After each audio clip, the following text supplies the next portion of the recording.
আলহামদুলিল্লাহ রাব্বিল আলামিন ওয়াসসালাতু ওয়াসসালামু আলা নবিয়িনা মুহাম্মদ ওয়া আলিহি ওয়া আসহাবিহি আজমাইন, আম্মা বাদ। সমস্ত প্রশংসা আল্লাহ সুবহানাহু ওয়া তাআলার জন্য। দরুদ এবং সালাম প্রিয় নবী মুহাম্মদ মুস্তাফা সাল্লাল্লাহু আলাইহি ওয়াসাল্লামের প্রতি। আল্লাহুম্মা সাল্লি আলাইহি আল্লাহুম্মা বারিক আলাইহি। প্রিয় ভাইরা, কোরবানি আর কয়েকদিন পরেই ইনশাআল্লাহ বিইذনিল্লাহ। ইতিমধ্যে কোরবানির প্রাক প্রস্তুতি শুরু হয়ে গেছে। আমরা অনেকেই কোরবানি করার জন্য যত প্রস্তুতি আছে সেগুলো ইতিমধ্যেই শুরু করে দিয়েছি।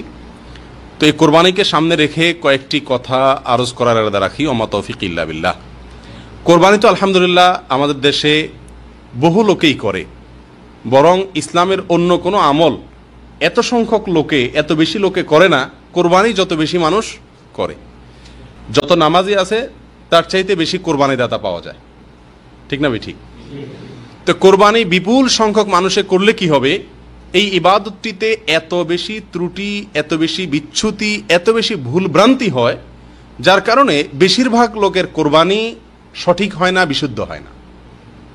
ফলে এই কোরবানি ইবাদত হওয়ার পরিবর্তে কোনো কোনো ক্ষেত্রে এটা বরং গুনাহের কারণ হয়। সেজন্য এই ভুলগুলো, বিচ্যুতিগুলো সম্পর্কে আমাদের কিছু ধারণা থাকা দরকার।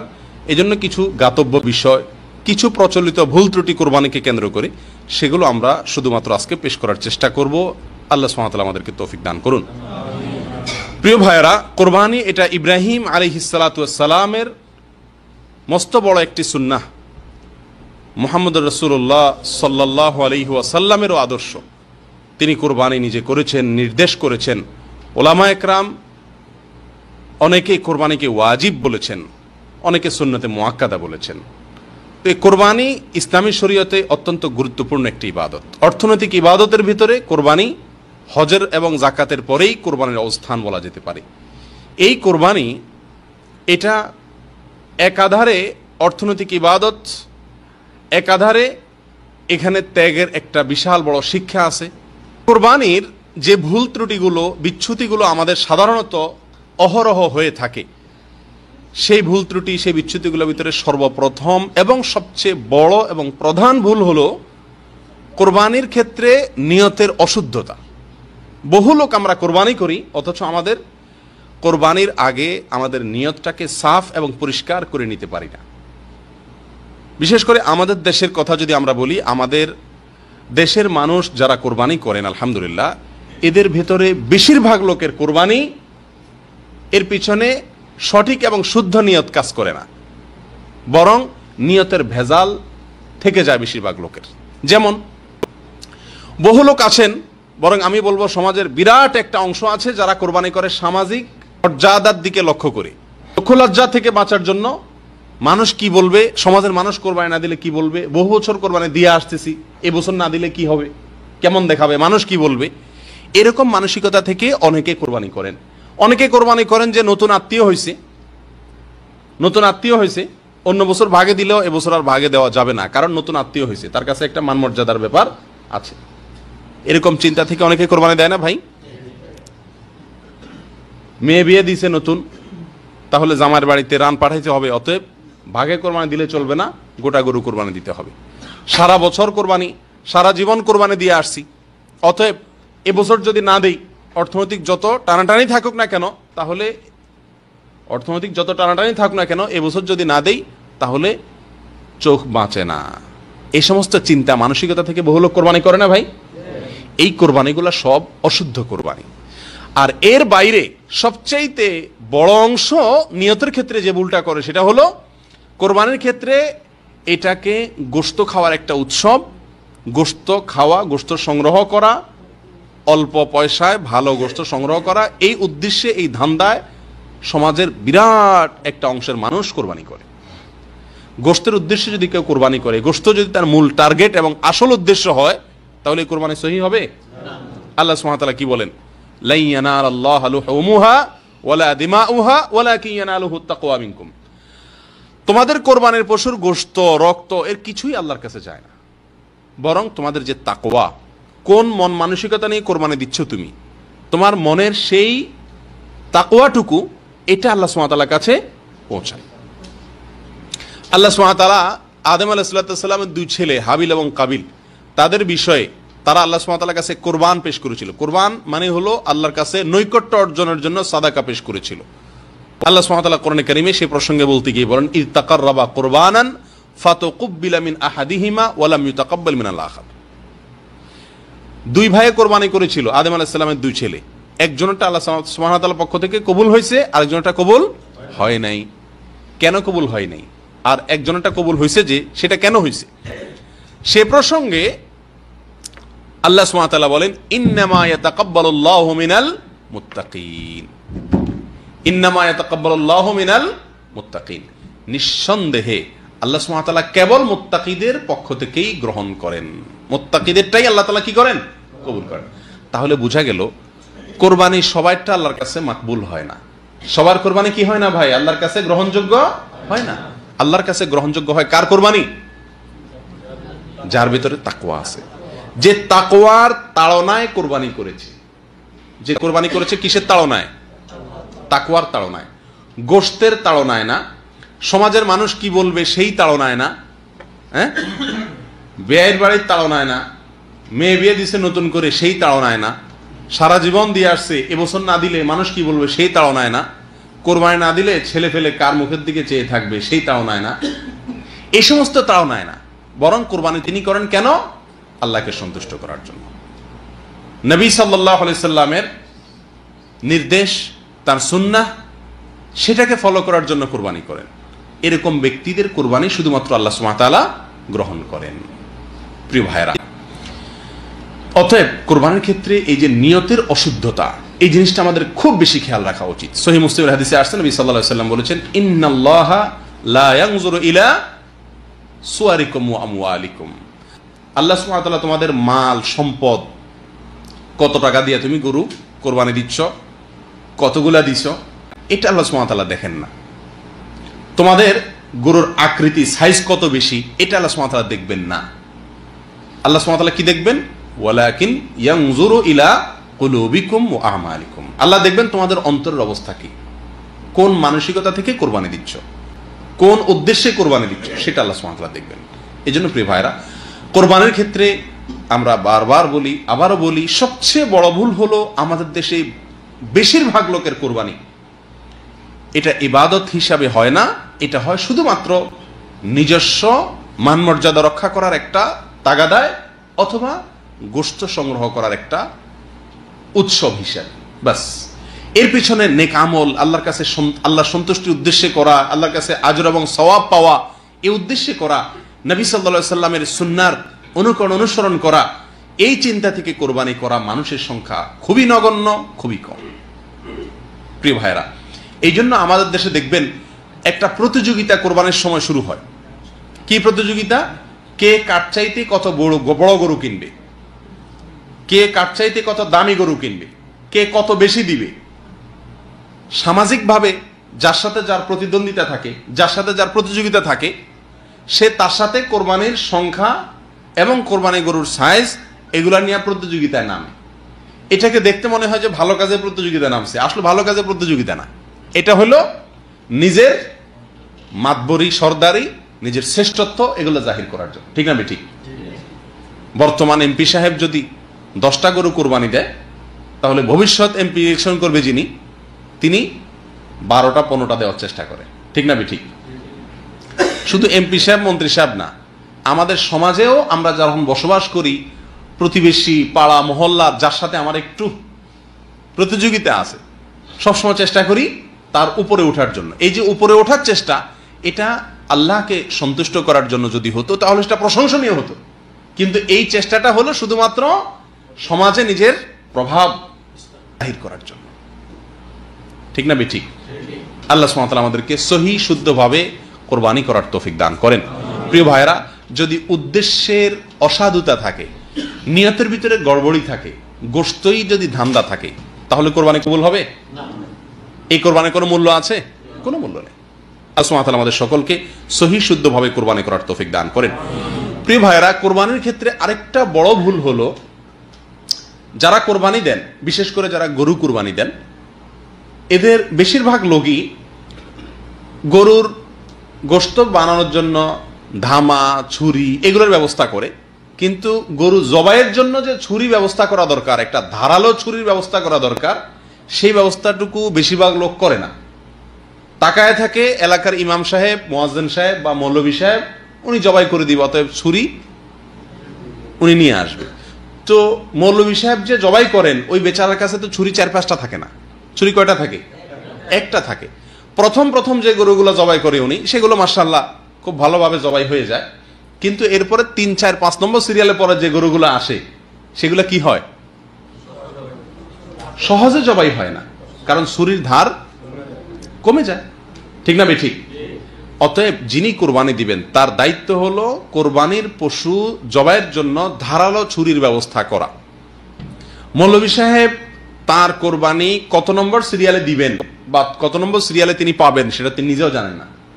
অতএব তার নিজের দায়িত্বে এই কোরবানির পশু জবাই করার জন্য ধারালো ছুরির ব্যবস্থা করতে হবে। নবী করিম সাল্লাল্লাহু আলাইহি সাল্লাম স্পষ্টভাবে নির্দেশ করেছেন, সুনান আবু দাউদের হাদিসে আসছে, ইন্নাল্লাহা কাতাবা আল ইহসানা আলা কুল্লি শাই।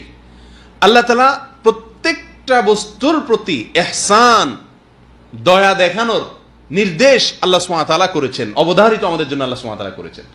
এমনকি পশু যখন আমি জবাই করব, নবী সাল্লাল্লাহু আলাইহি সাল্লাম বলেন যে তোমরা ছুরিকে ধার দিয়ে নিও, ওয়াল ইউরিহ যাবিহাতাহু, এবং যেই পশুকে জবাই করবা তাকে একটু আরাম দিও, অর্থাৎ যত কম কষ্টে তার রুটা বের হতে পারে। আপনি যদি পোষাইতেই থাকেন ভোতা ছুরি নিয়ে, তাহলে দীর্ঘ সময় পর্যন্ত কষ্ট হবে। অর্ধেক কাটা যাবে, চামড়া কাটা যায়, হয়তো আপনার আর কাটা যাচ্ছে না, ছুরি চেঞ্জ করলেন, হচ্ছে না, অনেকক্ষণ ধরে সময় নিলেন, তাহলে পশুটার কষ্ট যতটুকু প্রয়োজন তার চাইতে বেশি হলো। ঠিক না ঠিক? এটা অনুচিত। আমি শুধুমাত্র সেই সব ভুলগুলোর কথাই বলবো যে ভুলগুলো অহরহ সবার ভিতরে আছে। এই ভুলগুলো সবার ভিতরে আছে কিনা নাই? সমাজে কয়জন মানুষ নিজের গরু জবাইয়ের জন্য ভালো ধারালো ছুরির ব্যবস্থা রাখে? বলেন।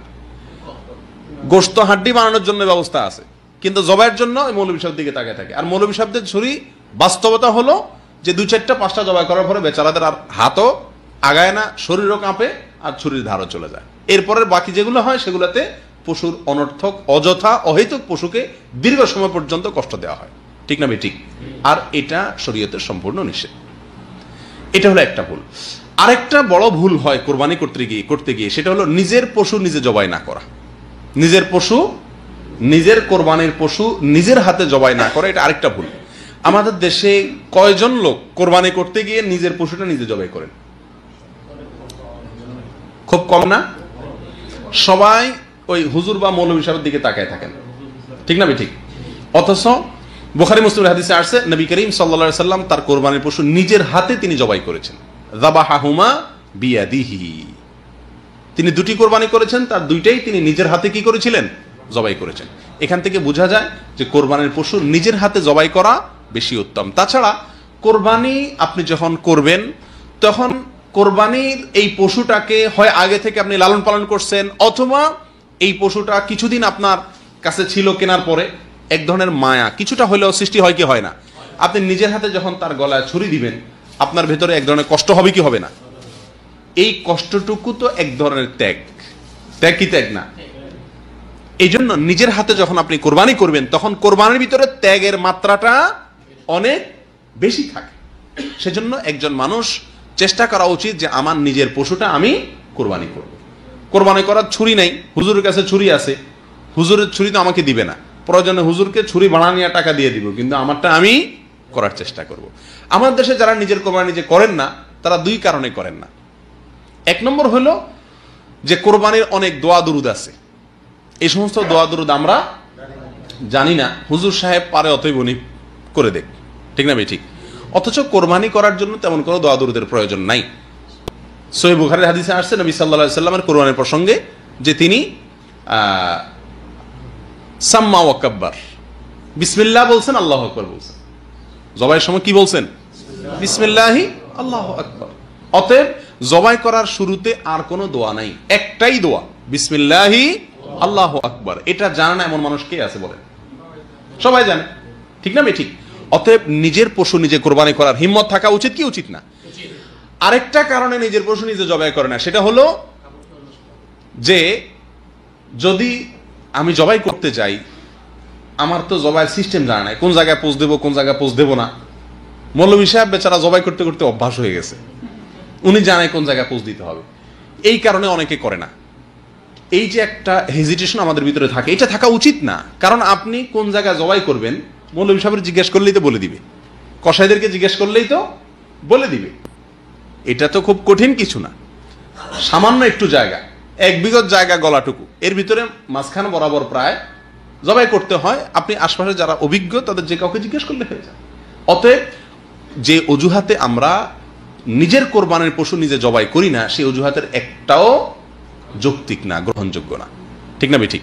অতএব নিজের কোরবানির পশু নিজে জবাই করার চেষ্টা করা উচিত। এটাও আমাদের সমাজের মানে হাজারের ভিতরে 2-4 জনে 20 জনে করে কিনা সন্দেহ আছে। ঠিক না ঠিক? অতএব এটা লক্ষ্য করা উচিত আমাদের। আরেকটা বড় ভুল হয় আমাদের, সেটা হলো কোরবানির পশু জবাই করার আগে আমরা মনে করি যে ভাগে কোরবানি দিলে, যে কয় ভাগে কোরবানি দিচ্ছে, যে কয়জনে কোরবানি দিচ্ছে তাদের সবার নামের লিস্ট লিখে যিনি জবাই করেন তিনি পড়ে ওই নামগুলা তারপরে জবাই করতে হয়। ঠিক না ঠিক? এই জন্য আমরাও লিস্ট আগে ভাগে লিখে রাখি এবং ওই মৌলভী সাহেবের হাতে ধরাই দিই। মৌলভী সাহেব একটা একটা করে মন্ত্রের মতো করে নামগুলা পড়ে, এরপরে বিসমিল্লাহ আল্লাহু আকবার কইলা জবাই করে। আর যে নাম না পড়ে জবাই করছে মৌলভী সাহেব, তো মৌলভীর টাকা কেউ দিবে না, কারণ ভক্তিই হবে না। ঠিক না ঠিক? অথচ এই কাজটার কোনো ভিত্তি নেই, কোনো ভিত্তি নেই। শরীয়তে জবাইয়ের আগে যে কয়জনে কোরবানি দিচ্ছেন ভাগে দেন আর একাই দেন, যারা কোরবানি দিচ্ছেন তাদের নাম মুখে নেওয়া উল্লেখ করার কোনো নির্দেশনা ইসলামী শরীয়তে নাই। এটা কোত্থেকে আসছে আল্লাহ ভালো জানে, এটা একটা ভুল ধারণা। তবে হ্যাঁ, নবী করিম সাল্লাল্লাহু আলাইহি সাল্লাম জবাই করার পরে আল্লাহর কাছে দোয়া করছেন, আল্লাহুম্মা তাকাব্বালহু মিন্নি, আল্লাহ এই পশুটা আমি আমার পক্ষ থেকে কোরবানি করলাম, আমার পক্ষ থেকে তুমি কবুল করো। অতএব যদি কয়েকজন মিলে দেয় তাহলে এবার বলা যেতে পারে আল্লাহ এটা আমাদের সবার পক্ষ থেকে তুমি কবুল করে নাও, যথেষ্ট। আর এখানে যদি নাম উল্লেখ করতে চান বলেন আল্লাহ আমি আব্দুর রহিম, আব্দুর রহমান, আব্দুল্লাহ, আব্দুল সবুর, আমরা কয়জন মিলে কোরবানি করছি, আল্লাহ আমাদের সবগুলো আপনি কবুল করেন, বাস। এটা জবাই করার শেষে আপনার নিজের ভাষা বলতে পারেন, মুস্তাহাব, বলাও কোনো জরুরি না। কথা বুঝে আসছে ভাই? তাহলে এই নাম জপা জবাই করার আগে, এটা হলো কোরবানি কেন্দ্রিক আরেকটি বড় ভুল, যেটা প্রচলিত এবং বলতে গেলে সমস্ত পশু কোরবানি, বিশেষ করে ভাগে যে পশুগুলো কোরবানি দেওয়া হয় তার সবগুলোর আগেই এই নাম জপার, নামের লিস্টটি ধরে পড়ার একটা রোগ আছে না নেই? এটা ভুল। এখান থেকে আমাদেরকে বেরিয়ে আসতে হবে, এটা বাদ দিতে হবে, তাহলে সহি সুন্নাহ মতো আমার কোরবানি ইনশাআল্লাহ হবে। আরেকটা ভুল হলো ভাই, কোরবানির পশু জবাই করার পরে রুহ যাওয়ার আগেই ওইটার রগ কাটাকাটি শুরু করা। এটা হয় কি হয় না? বিশেষ করে কসাইরা যারা গরুটা বানাবে, চামড়া ছিলবে, তারা ছোট ছোট চাকু নিয়ে, এখনো রুহ বের হয় নাই, এখনো সব রক্ত বের হয়ে সারে নাই, নিস্তেজ হয় নাই, তার আগেই পায়ের রগগুলা কাটা শুরু করে, অনেকে চামড়াও ছেলা শুরু করে দেয়। ঠিক না ভাই ঠিক? এটা চরম বড় অন্যায়, অনেক বড় মাপের জঘন্য অপরাধ।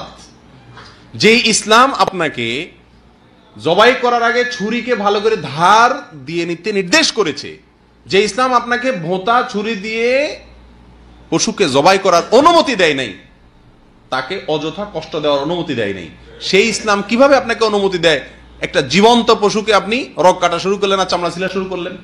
এটা কত বড় কষ্টদায়ক বিষয়। 2 মিনিট 3 মিনিট ধৈর্য আমাদের কুলায় না। ঠিক না ভাই ঠিক? কসাই তার তো একটা শেষ করতে পারলে আরেকটা গিয়ে ধরবে, তার তাড়া আছে। কিন্তু আপনি কোরবানি করছেন ইবাদত, আপনার এই ইবাদত যেন সহি সুন্দরভাবে হয়, কোনো ভুল ত্রুটি না হয়, কোনো ভুলের কারণে এটাতে যেন আরো উল্টা গুনাহ না হয়, সেই জিনিসটা খেয়াল করা তো আপনার আমার দায়িত্ব। ঠিক না ভাই ঠিক? এই জন্য কসাইদেরকে বলতে হবে আমাদের যে ভাই খবরদার, সম্পূর্ণ নিস্তেজ হওয়ার আগ পর্যন্ত কোনো রক্তক কাটা চলবে না। এবং এই ভুলটাও আমাদের সমাজে অহরহ, মানে বলতে গেলে প্রায় প্রত্যেকটি গরু কোরবানিতেই এই ভুলটা কম বেশ হয়ে থাকে। এই ভুল থেকে আমাদেরকে আল্লাহ সুবহানাহু ওয়া তাআলা মুক্তি নসিব করেন। প্রিয় ভাইয়েরা, আরেকটি ভুল হলো, এই ভুলটা পরিমাণে সবচাইতে বেশি, 100% বলা যেতে পারে, 100% লোক কোরবানি করতে গিয়ে ভুলটা করে। সেটা হলো কোরবানির পশু যারা বানায়, কসাই, তাদেরকে পারিশ্রমিক দেওয়া হয়। ঠিক না ভাই ঠিক? পারিশ্রমিক হিসাবে নগদ টাকা, তাদের সাথে চুক্তি থাকে, হাজারে কত টাকা, এরকম একটা সিস্টেম আছে। এই সিস্টেমে গোটা গরু বলেন, ছাগল বলেন, এটা তারা বানায়। এই তাদের সাথে যে অর্থ চুক্তি থাকে পারিশ্রমিক হিসাবে, এই পারিশ্রমিকের বাইরে তাদেরকে আবার কোরবানির পশু থেকে কি দেওয়া হয়? গোশত দেওয়া হয়। যদি তাদেরকে অন্য 10 জনের মতো দেওয়া হয় তাহলে তাতে কোনো আপত্তি নেই, কিন্তু তারা যেহেতু গরু বানাইছে সেই হিসাবে তাদেরকে অন্য 10 জনকে হয়তো আধা কেজি 1 পোয়া করে আপনি দিচ্ছেন, সাধারণ যাদেরকে দান করছেন, কিন্তু এদেরকে 2, 4, 5 কেজি দিচ্ছেন। কেন? তারা কষ্ট করছে, পরিশ্রম করছে তারা, এই জন্য তাদেরকে দিচ্ছেন। তাহলে পারিশ্রমিক হলো। পরিশ্রম করছে সেটাকে খেয়াল রেখে দিলেন, তাহলে এটা কি হলো? পারিশ্রমিক হলো। আর এই পারিশ্রমিক হিসাবে আপনার কোন কসাইকে অতিরিক্ত গোশত বলেন বা পশুর অন্য কিছু বলেন, এটা দেওয়া শরীয়তে জায়েজ নাই। কসাইরাও খুব চালাক, তারাও আমাদের সঙ্গে এই কোরবানির পশু এটা বানানোর জন্য যখন চুক্তি করে তখন খুব বেশি দরাদরি করে না, কারণ তারাও জানে যে 2, 4, 5 কেজি গোশত তো আমি এমনিই পাবো, তো 4 কেজি গোশত পাইলে তো 2000 টাকা দাম এমনি এসে গেল, অতএব 1000 যদি চুক্তিতে কমও হয় লস নাই। ঠিক না ঠিক? এটা ভুল। এই সম্পর্কে নবী করিম সাল্লাল্লাহু আলাইহি সাল্লামের একাধিক একেবারে স্পষ্ট নির্দেশনা পাওয়া যায়। বিশেষ করে সহিহ বুখারীতে নবী সাল্লাল্লাহু আলাইহি সাল্লাম স্পষ্টভাবে তার নির্দেশ পাওয়া যায়। তিনি বলেছেন, লা ইউতা ওয়ালা ইউতা লিজাযারাতিহা শাইআ, কোরবানির পশু এটা কসাই যারা কাটে অথবা এটাকে বানায় তাদেরকে এই কোরবানির পশু থেকে কোনো কিছু দেওয়া যাবে না। আলী রাদিয়াল্লাহু তাআলা আনহুকে নবী করিম সাল্লাল্লাহু আলাইহি সাল্লাম বিদায় হজের সময় তাকে কোরবানির পশুগুলা, তিনি নিজের হাতে অনেকগুলো কোরবানি করেছেন, বাকিগুলা তাকে করতে বলেছেন। এরপরে বলেছেন এই পশুর সবকিছু বন্টন করে দেওয়া মানুষদেরকে, হাজিদের মধ্যে তাদেরকে খাওয়াও, আর খবরদার কোনো কিছু তুমি ওই কসাইকে বা যারা বানাবে তাদেরকে দিবা না। অর্থাৎ তাদের পারিশ্রমিক আলাদা দিবেন, নগদ টাকা দিয়া, কোরবানির পশু থেকে আপনি দিবেন না। আসলে কোরবানির পশুর এই গোশত এটা আমরা কোরবানি করে দিলাম মানে আল্লাহকে দিয়ে দিলাম। ঠিক না ঠিক? আল্লাহ সুবহানাহু ওয়া তাআলার নিয়ম হলো কোনো কিছু আল্লাহকে দান করলে আল্লাহ নিজে সেটা গ্রহণ করেন না। আগের যুগে আল্লাহকে দান করলে মানুষ পাহাড়ে রেখে আসতো, সেটা আসমান থেকে এসে আগুন এসে জ্বালাই দিত, তার মানে আল্লাহ তাআলা অ্যাকসেপ্ট করছেন। আর যদি না জ্বালাইতো তার মানে আল্লাহ ওটা অ্যাকসেপ্ট করেন নাই। আর আখিরি জামানার উম্মতকে আমাদের জন্য আল্লাহ সুবহানাহু ওয়া তাআলা সুযোগ দিয়েছেন। সেটা কি? আমরা আল্লাহ সুবহানাহু ওয়া তাআলার জন্য কিছু দান করলে, যাকাত দিলে, ফিতরা দিলে, সব আল্লাহর জন্যই তো দান করি। আল্লাহ সুবহানাহু ওয়া তাআলা ওটাকে গ্রহণ করেন না, জ্বালিয়ে দেন না। আল্লাহ সুবহানাহু ওয়া তাআলা আমাদের সুবিধার জন্যই, গরিবদের মাঝে বন্টন করার জন্য, নির্দিষ্ট খাতে দেওয়ার জন্য আল্লাহ তাআলা কি করছেন? নির্দেশ করছেন। কোরবানির গোশতটা শুধু ব্যতিক্রম। এখানে আল্লাহ সুবহানাহু ওয়া তাআলা গোশতটা আমাদেরকে খাওয়ার সুযোগ রেখেছেন, যে তোমরা যারা কোরবানি করছো তোমরা নিজেরা কি করতে পারো? এটা খেতে পারো, দান করতে পারো, রাখতে পারো, তিনও সুযোগ আছে। সূরা তিরমিজিতে আসছে, নবী সাল্লাল্লাহু আলাইহি ওয়াসাল্লাম বলেছেন, ফাকুলু মিনহা ওয়া আতইমু ওয়াদাখিরু, তোমরা নিজেরা সেখান থেকে খাও, মানুষকে দান করো, আবার রেখে দাও, সুযোগ আছে। একসময় নবী সাল্লাল্লাহু আলাইহি ওয়াসাল্লাম নিষেধ করছেন 3 দিনের বেশি রাখা যাবে না, কিন্তু এরপরে সেটা তিনি প্রত্যাহার করেছেন, রহিত করেছেন। এরপর বলেছেন তোমরা এখান থেকে যা খুশি করতে পারো। অর্থাৎ যা খুশি বলতে নিজে খাও, মানুষকে দান করো, জমা করো, কিন্তু বিক্রি করা যাবে? যাকে আপনি দান করছেন সে বিক্রি করতে পারে, কিন্তু আপনার কোরবানির গোশত আপনি বিক্রি করতে পারবেন? যেহেতু বিক্রি করা যায় না, অতএব পারিশ্রমিক হিসাবেও কাউকে দেওয়া যায় না। বিধায় আপনার যে কসাই এই পশুটা বানায় দিছে তাকে যদি আপনি টাকা দিলেন আর গোশত অতিরিক্ত দিলেন, এই জন্য এই খেয়াল থেকে যে সে কষ্ট করছে, পরিশ্রম করছে, তাহলে পরিশ্রমের বিনিময় দিলেন, সেই হিসাবে এটা কি হবে না? জায়েজ হবে না। সবচেয়ে বড় কথা হলো নবী করিম সাল্লাল্লাহু আলাইহি ওয়াসাল্লাম নিষেধ করছেন, ব্যাস। তাহলে আমাদের এই কাজটা করা উচিত কি উচিত না? সারা বাংলাদেশে কসাইকে গোশত দেয় না এরকম কোরবানি করেনেওয়ালা কয়জন লোক আছে বলেন? একজনও আপনারা দেখছেন আজ পর্যন্ত? অথচ উচিত হলো কসাইকে আগে ভাগে বলে দেওয়া যে বাবা তুমি এই গরু বানাইতে কত টাকা নিবা বলো, আর মাথায় রেখো তোমাকে কিন্তু আমি কোনো গোশত দেব না, যদি দেই তো অন্য 10 জনকে যেভাবে দেবো তোমাকেও সেই হারে দেব, তুমি এটা বানাইছো সেই হিসাবে তোমাকে আমি এক্সট্রা কোনো গোশত দেব না। এই কথা সাফ এবং পরিষ্কার তাকে আগে থেকে বলে দেওয়া উচিত। ঠিক না ঠিক? তো এই ভুলটা অহরহ হয়, এটা আমাদের খেয়াল রাখা উচিত। আল্লাহ তাআলা আমাদেরকে বুঝার তৌফিক দান করেন। শুধু কসার ক্ষেত্রে না, এই একই সমস্যা হয় আশপাশের অনেক লোক হেল্প করতে আসে, গরিব লোকজন, তারাও দেখা যাচ্ছে হেল্প করছে, এই জন্য তাদেরকে আমরা কি দিচ্ছি? কিছু গোশত দিচ্ছি, বাড়ায় দিচ্ছি, এটাও জায়েজ নাই। একই কথা, তাকেও পারিশ্রমিক দেওয়া হলো। আপনি যদি সে গরুটা বানাইলে যা দিত, গরুটা না বানাইলে যা দিতেন, গরুটা বানানোর পরেও সে পরিমাণ দিচ্ছেন, তাতে অসুবিধা নেই। কিন্তু গরুটা বানাইছে সেই জন্য তাকে আপনি বেশি দিলেন, এই বেশি অংশটুকু যেটা দিলেন এটা জায়েজ হলো না, এটা না জায়েজ হয়ে গেল। আমি কি কথা বুঝতে পারছি? আল্লাহ তাআলা আমাদেরকে সবাইকে এই সমস্ত ভুল থেকে বেঁচে থাকার তৌফিক দান করেন। প্রিয় ভাইরা, আরেকটা ভুল হলো কোরবানির পশু বিশেষ করে বিক্রি করা, দাম দরে করে বিক্রি করে, আমরা গরিবের সুবিধার জন্য বিক্রি করে টাকাটা রেখে আবার গরিবকে দান করি। সেটা না করে গোটা চামড়াটাই যদি দান করা যায়, বিভিন্ন মাদ্রাসা থেকে কালেকশনে আসে, অনেক গরিব লোক থাকে, গোটা চামড়াটাই যদি সরাসরি দান করে দেওয়া যায় সেটা সবচাইতে ভালো। কথা বোঝা আসছে? বিক্রি না করে গোটা চামড়াটাই যদি আপনি দান করেন সেটা সবচাইতে ভালো। কারণ আলী রাদিয়াল্লাহু তাআলা আনহুকে নবী করিম সাল্লাল্লাহু আলাইহি সাল্লাম কোরবানির যে পশুগুলো বিদায় হজের সময় নবী সাল্লাল্লাহু আলাইহি সাল্লাম জবাই করছেন, বাকিগুলো আলী রাদিয়াল্লাহু তাআলাকে দিয়ে জবাই করাইছেন। সেই পশুগুলোর পরে ওনাকে নির্দেশনা দিয়েছেন নবী সাল্লাল্লাহু আলাইহি সাল্লাম, ডিরেকশন দিয়ে দিয়েছেন কি হবে এগুলার। তখন তিনি একটা একটা করে আলাদা বলে চামড়ার কথাও বলছেন যে চামড়াটুকু তুমি দান করে দিবে। তো আমরা যারা বিক্রি করে আমরা খাই না, টাকাটা আমরাও গরিবরে দিয়ে দেই সবাই, কিন্তু বিক্রি করে টাকা দেওয়ার চাইতে আপনি সরাসরি চামড়া দান করা, এটা হলো সবচাইতে উত্তম এবং নির্ভেজাল। এটা আমাদের খেয়াল রাখা উচিত। আরেকটা ভুল হলো ভাই, কোরবানির গোশতের ক্ষেত্রে সামাজিকভাবে বন্টন করার একটা সিস্টেম অনেক এলাকাতে প্রচলিত আছে। অর্থাৎ ভাগে কোরবানি দিলে সমাজের মোড়ল মাতবররা সব কোরবানি থেকে, গরু হোক ছাগল হোক, সেখান থেকে 3 ভাগের 1 ভাগ গোশত উঠায় নেয়, কালেকশন করে, এরপরে সমাজের গরিবদের মাঝে সেটা বন্টন করে। এটা আরেকটা অন্যায় কাজ। দেখতে মনে হচ্ছে কাজটা খুব ভালো কাজ, যে একটা শৃঙ্খলার সাথে বন্টন করা হচ্ছে, সবাই যার যার মতো কি দিত না দিত, সমাজের নেতারা, মোড়ল মাতবররা, গ্রামের নেতারা, এরা আপনার সবার গুলো থেকে 3 ভাগের 1 ভাগ করে করে উঠায় নিয়ে তারা এবার গণহারে দিচ্ছে। এটা বোধহয় সুন্দর বন্টন হচ্ছে না ভাই। এই পদ্ধতিটা গর্হিত এবং এটা পরিত্যাজ্য, এটা পরিহার্য। এই পদ্ধতিটা উচিত না এবং কোরআন হাদিসের সাথে এটা সঙ্গতিপূর্ণ না। কারণ কোরবানির পশু শুধু নয়, যে কোনো ক্ষেত্রে নবী সাল্লাল্লাহু আলাইহি সাল্লাম স্পষ্টভাবে বলেছেন, লা ইয়াহিল্লু মাল ইমরিইন মুসলিমিন ইল্লা বিতিবি নাফসি। কোন মুসলমানের সম্পদ তার মনের সন্তুষ্টি ছাড়া এটা দান হিসাবে গ্রহণ করা বা যে কোনো ভাবে গ্রহণ করা, এটা কি নাই? জায়েজ নাই। আল্লাহ সুবহানাহু ওয়া তাআলা এই কোরবানির পশুর গোশত দিয়েছেন কাকে? যে কোরবানি দিয়েছে তাকে, ঠিক না বেঠিক? নবী সাল্লাল্লাহু আলাইহি সাল্লাম তাকে সুযোগ দিয়ে দিয়েছেন, ফাকুলু মিনহা ওয়া আতইমু ওয়াদাখিরু, তুমি খাও, দান করো, জমা করো। তাকে স্বাধীনতা দিয়ে রাখছেন কি রাখে নাই? কিন্তু আপনি সামাজিকভাবে যখন 3 ভাগের 1 ভাগ রেখে দিচ্ছেন, বহু লোক এমন থাকতে পারে যে বেচারা 1 ভাগ কোরবানি বা 2 ভাগ কোরবানি দিছে, তার নিজস্ব আত্মীয় স্বজন আছে, তাদেরকে হয়তো একটু বেশি করে দিত, কিন্তু আপনি তো নিয়ে আপনার মতো করে বন্টন করবেন।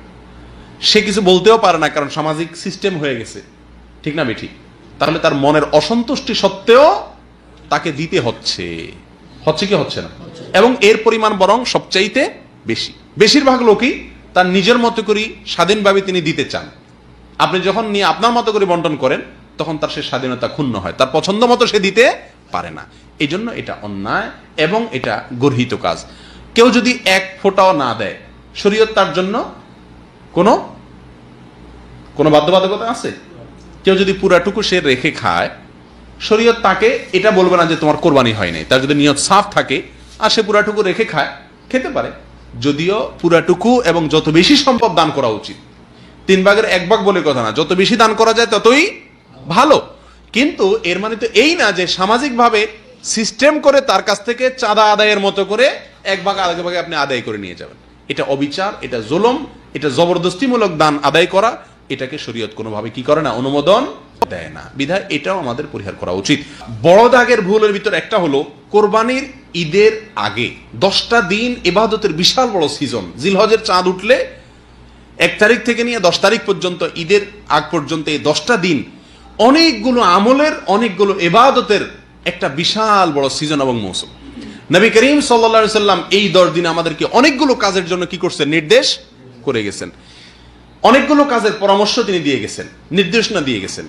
আমরা কোরবানিকে কেন্দ্র করে কোরবানির ঈদের আগে আমাদের একমাত্র ব্যস্ততা থাকে কোরবানির প্রস্তুতি। কোরবানির ঈদের 10 দিন 15 দিন আগ পর্যন্ত গরু কেনা, ভাগিদার ঠিক করা, কষাই ঠিক করা, বাস এই সমস্ত আয়োজন নিয়ে আমরা কি থাকি? ব্যস্ত থাকি। অথচ কোরবানি ছাড়াও এই সিজনের, এই কোরবানির ঈদের মৌসুমের এই সিজনের আরো 9টি ইবাদত আছে। আরো কয়টি ইবাদত আছে? 9টি আমল কোরআন এবং সুন্নাহ দ্বারা প্রমাণিত আমল আছে। সে আমলগুলোর বেশিরভাগ আমলের পরে আমরা বেমালুম ভুলে বসে থাকি, অথচ শুধুমাত্র কোরবানি নিয়ে কি থাকি? ব্যস্ত থাকি। আসলে এই কোরবানি নিয়ে ব্যস্ত থাকার কারণ হলো যে এটা সুবিধাজনক আমল, এটা মিষ্টি আমল। কোরবানি করলে গোশত খাওয়া যায়, সারা বছর 6 মাসে 4 মাসের গোশত একসাথে উঠে চলে আসে, ফ্রেশ গোশত খাওয়া যায়, সুবিধা আছে। আর সেজন্যই এই আমলটার পিছনেই সবচাইতে আমরা বেশি হুমড়ি খেয়ে পড়ি। এই আমলের চাইতে বেশি গুরুত্বপূর্ণ আমল হজ। বহু লোক আছে 10 বছর 15 বছর 20 বছর পর্যন্ত তিনি কোরবানি দিচ্ছেন, অথচ তিনি হজ করছেন না। আল্লাহ সুবহানাহু ওয়া তাআলা সামর্থ্য দিয়েছেন, কিন্তু হজ এখনো করছেন না। এখনো হজের বয়স হয় নাই। কোরবানির জন্য এটা বলে না যে বয়স হয় নাই, বলে। একজন যুবক মানুষ, ইয়াং মানুষ, নতুন চাকরি করে, ব্যবসা বাণিজ্য আছে, কোরবানি করে, আছে না? কিন্তু হজ করতে বলে যে এখনো বয়স হয়নি। কোরবানির গুরুত্ব বেশি না হজের গুরুত্ব বেশি? হজের গুরুত্ব বেশি।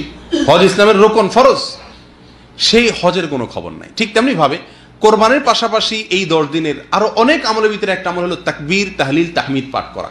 নবী সাল্লাল্লাহু আলাইহি ওয়াসাল্লাম বলেছেন, ফাআকসিরু ফীহিন্না মিনাত তাকবীরি ওয়াত তাহলিলি ওয়াত তাহমিদি।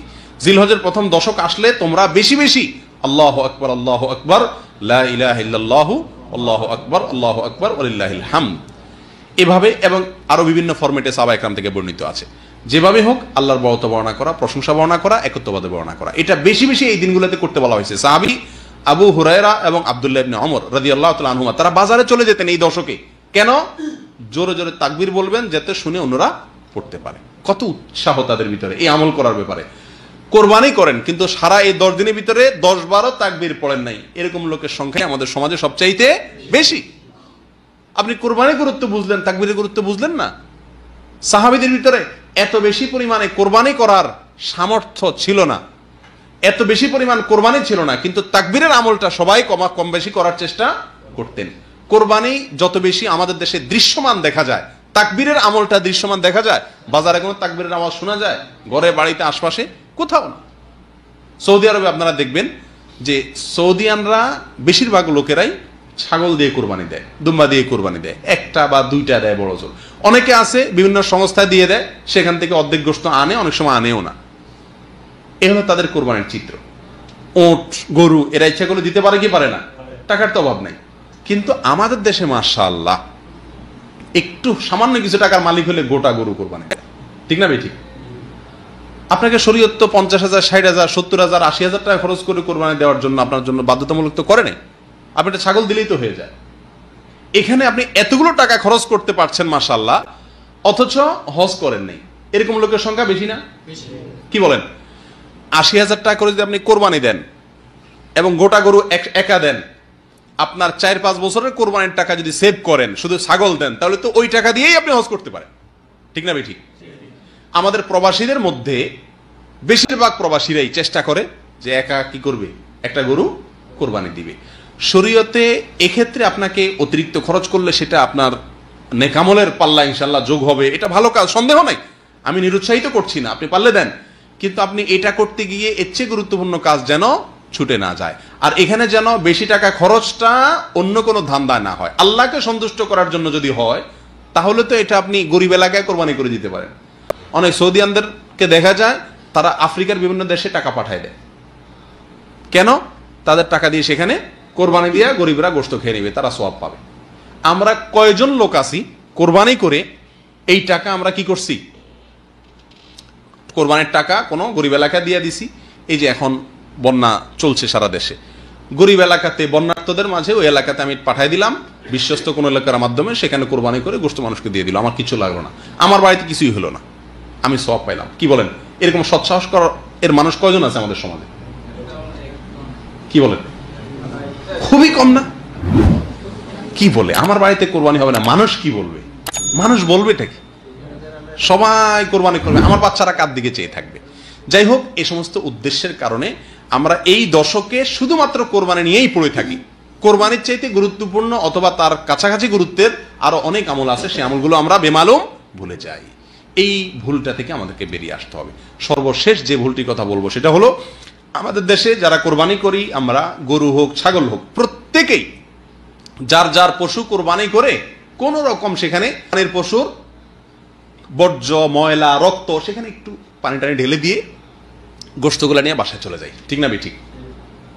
বুড়িটারে গটরট রাস্তার আশেপাশে কোনো জায়গায় খাল বিল কিছু একটা পাইলে সেখানে কোন রকম ময়লাগুলা বর্জ্যগুলা ফেলে বুড়িটা নিয়ে আমরা বাসায় চলে যাই, ঠিক? এটা জঘন্য একটি ভুল, এবং এই ভুলটি আমাদের দেশে প্রত্যেকটি কোরবানিকারী ব্যক্তি করছে। আরেকজনে যদি কোনো কষ্টদায়ক বস্তু ফেলে সেটা সরানো, এটা ইমানের অঙ্গ। আর আপনি নিজেই যদি এমন কিছু ফেলেন যেটা অন্যের কষ্টের কারণ হয়, তাহলে সেটা কি হবে?